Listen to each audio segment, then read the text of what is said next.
Well,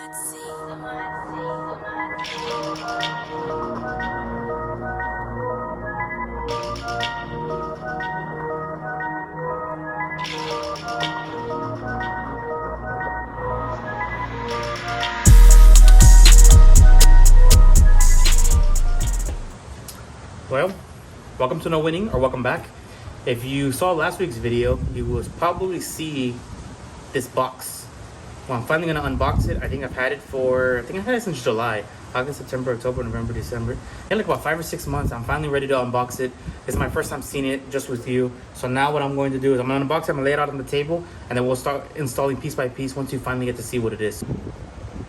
Okay, let's try this a different way.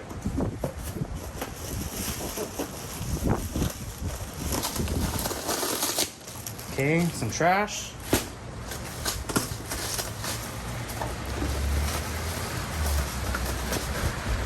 Get some more trash. Look.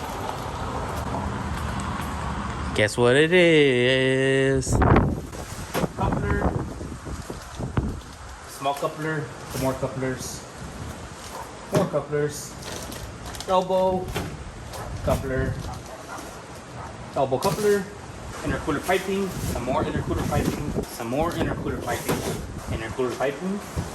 This is probably where all the weight is. It's all on the intercooler piping. I guess this is bypass valve flange thing. Bob. Here's another piece. Here's some hoses. I'm not sure what we're going to use this for. All the hardware. Okay. I'm sure you are aware by now what it is.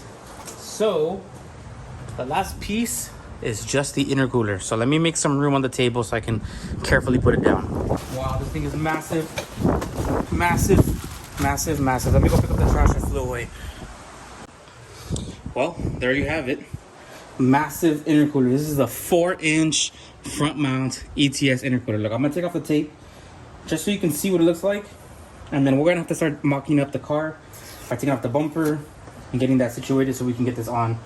I'm glad they put some cardboard. I'm probably gonna leave it on the car until it's time to get it like fully installed because I don't want to mess with it. Ooh.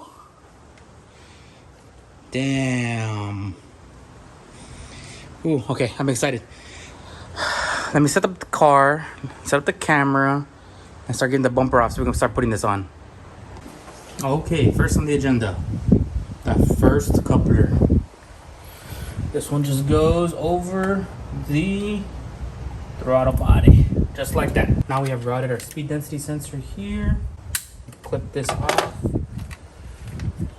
Okay, should be able to have it nice and free now. This one's gonna get mounted on the intercooler piping itself. Remember I said we're gonna be holding off of that for a little bit?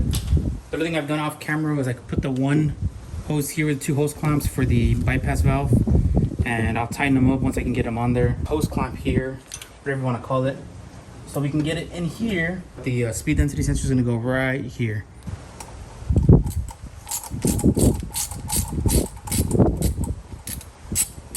Okay, looks like we're going to be using an 11 for all of these adapters and such. So this is the one that goes here. Oh, there we go. And then this bracket should hit right there. So we can mount that point. And now, fine. Just wanted to make sure I got the right ones. Okay, perfect.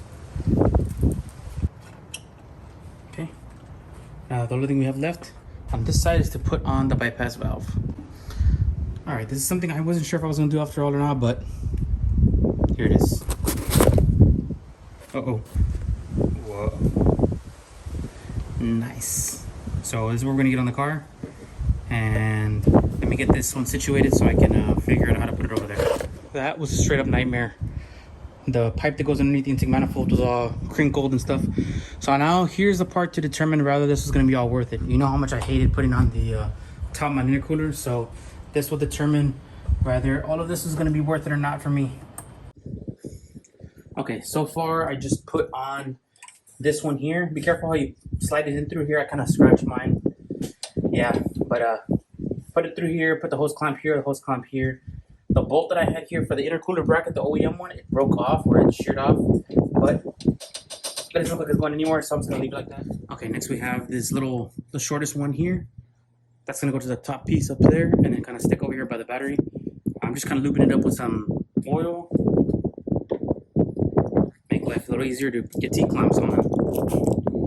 By the way, these T-clamps, straight up nightmare. I hate them. Everything is so difficult to get on. Here's a perfect example. It wouldn't even fit over it. So, I might have to run it the other way, which luckily I have the ability to. If not, then it would have been catastrophic.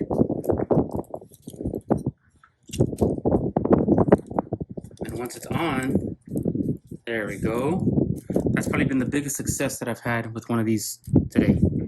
Nice and tight. Now, to actually remove the bumper, I'm going to take off all these clips, all the clips around, take off the license plate relocator, and start working towards the front.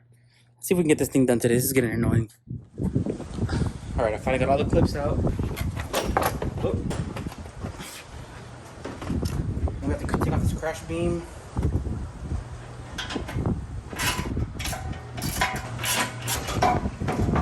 Out.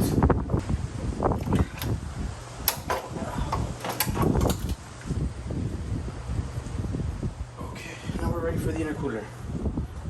Not sure how we're gonna do this, but it's gonna happen.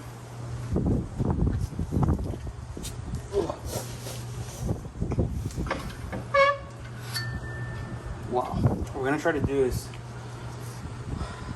tuck this behind here and mount the other two there. God. Okay. I guess I'm gonna figure out how I'm gonna do this now. Okay, I made it work here with this bracketing system. It's probably not the safest, but it's gonna work for now.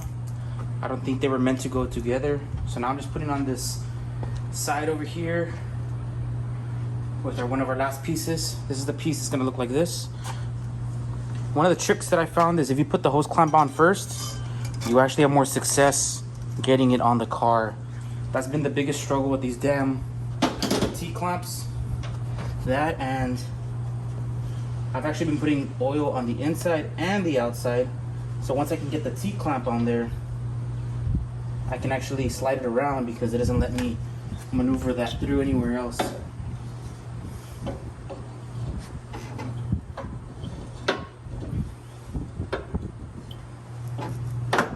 Oh, there we go. If you want to just get hose clamps, I would just get hose clamps. These are ridiculous. One of the last couplers. Thank the Lord, baby Jesus. Super done with this install. As much as it looks freaking badass, it's nowhere near good of an install.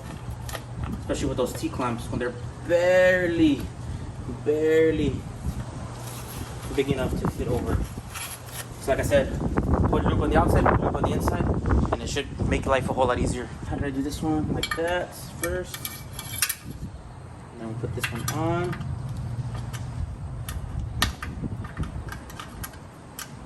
And then we'll loosen this up, put it through there. I've been using 11 millimeter deep socket with a small ratchet to get through everything because everything's been just a little bit harder than I expected. There we go. Now that one side can be tightened down already. And then I think we have to relocate some stuff on this other side. So let me figure that out.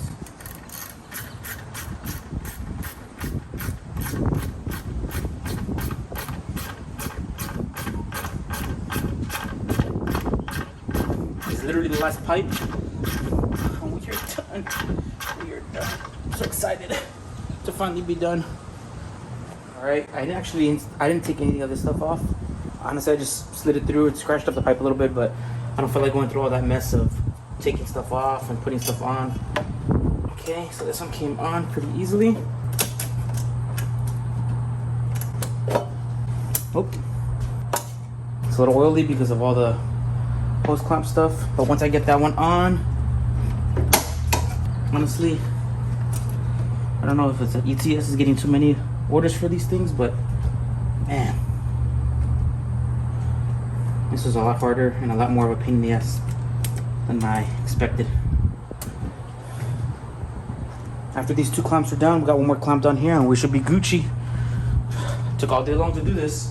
The last thing we have underneath, this has to be like literally on the last thread in order for it to ETS, if you ever get to see this, bro, please just put slightly better freaking T clamps. God bless, or just put regular hose clamps.